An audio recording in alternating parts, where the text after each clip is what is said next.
Turn now to the federal sex crimes trial of Sean Combs, which is entering its final stretch. The prosecution intends to rest its case tomorrow. Defense attorneys confirmed today that Combs will not take the witness stand, and they plan to rest without calling any other witnesses. In the meantime, a special agent for Homeland Security investigations was back on the stand today. Eyewitness News reporter Darla Miles in Lower Manhattan with the very latest in this case. Darla. Well, David and Liz, after 27 days of testimony and 34 witnesses, the prosecution is expected to rest its case tomorrow. But at the heart of this case, the sex trafficking portion, are those freak-offs, the hotel nights caught on videotape, hundreds of videotapes apparently, according to federal prosecutors. And after 7 weeks of testimony, that is what the final piece of evidence is that jurors will be listening to. And it almost seems like they're desensitized as they look stoically at those tapes today. What might seem to be a boring, uneventful day of testimony could end up being the most compelling in the Sean Diddy Combs sex trafficking and racketeering trial. Monday morning, Combs, attorneys for both sides, and jurors all wearing headphones, viewing excerpts of hotel night videos with Jane, while the rest of the courtroom sat silently for nearly 45 minutes.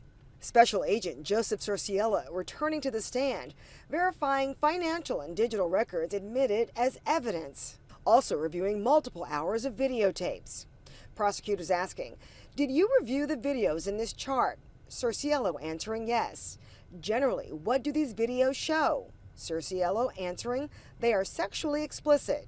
Prosecutors then asking, who were you able to recognize in the video? Cerciello answering, I was able to recognize an individual by the name of Cabral, going on to add, Sean Combs. Federal prosecutors rounding out their 7-week-long case with testimony related to the charge of transportation for purposes of prostitution, outlining how Combs could spend anywhere between $900 to $5,000 on male escorts alone.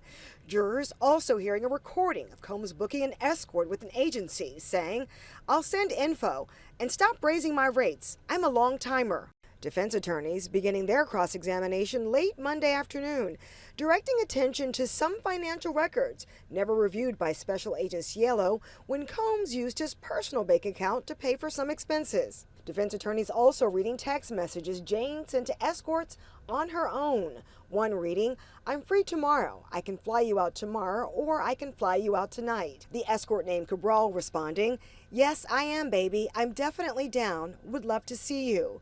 And another text message exchange reads in part, want to come to Miami tomorrow? I have a small freedom window. Cabral answering, I would really love to see you, but I have a chef gig. Jane then responding, come after your chef gig.